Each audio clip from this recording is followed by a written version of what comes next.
Yeah, absolutely. In fact, this very first question that I'm going to ask you is going to promote you or prompt you to highlight that even more. Um, Question one, it's 100% Vallejo question. Vallejo, Okay. also known as the itty bitty city by the water. It's kind of famous for that as far as we know. With so many talented individuals who have come from our city in sports, in entertainment, and even activism like yourself. What is it about Vallejo that you think that creates this kind of ongoing phenomenon that with so many kind of standouts that come out of our city? I think it's like a lot of resiliency with the folks that come from Vallejo. Like I think we understand growing up in Vallejo that we are in a smaller part of a bigger part of Northern California, which is called the Bay Area.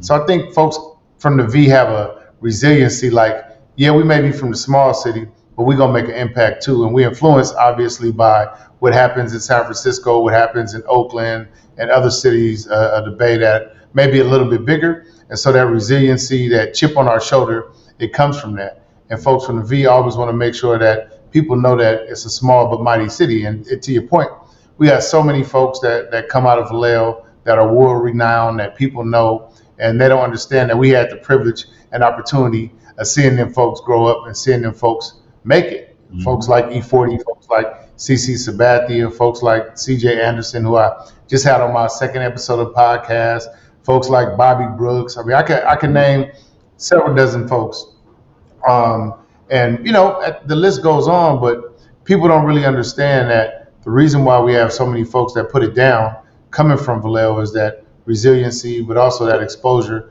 that we get from being a smaller part of a bigger area that everybody loves.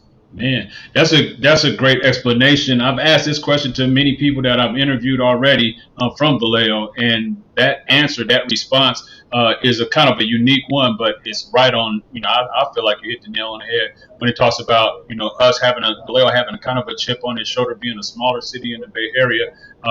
Still having to kind of compete for whatever notoriety, whatever attention, whatever fan base, whatever if our artists and our entertainers had to compete with other bigger artists from LA and from Oakland and other bigger cities, and so if it requires an extra level of effort and some extra uniqueness, and I think that's why like you said, some of the people from our city, that resilience allows us to be able to rise out of those competitive circumstances.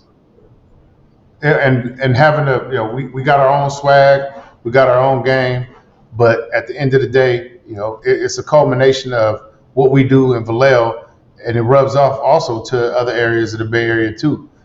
Folks use some of the same slang and some of the same swag that we have in Vallejo. It is carried across the Bay and across the world, quite frankly. And so it's exciting to to be from and grow up in Vallejo. I mean, when I first moved to Vallejo, I didn't really know and realize how much swag Vallejo had, and how much of a stamp Vallejo will put not only on the Bay Area but on the world. And so it's a place where you got to be from here to understand and to know it, but most certainly it touches the world.